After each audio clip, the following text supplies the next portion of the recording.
Hello mga ka-socials! For today's video, affordable breakfast buffet naman tayo. Alam nyo ba na napaka-affordable ng price ng breakfast buffet na to? Dahil kapresyo lang siya ng mga breakfast meals sa mga kilalang fast food chains.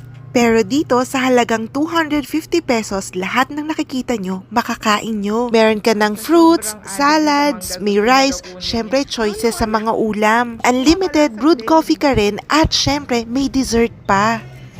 Nyo naman guys, 250 buffet breakfast. Ayan, buffet breakfast yan. 250 lang yan ha.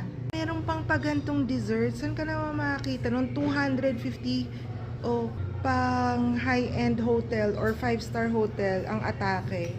Very nice. Ang galing ng chef nila dito. At alam nyo ba na si Chef Percy ay isang Filipino chef na nag-work sa Europe at USA? O diba ang sosyal at very humble din siya dahil nakikihalubilo siya sa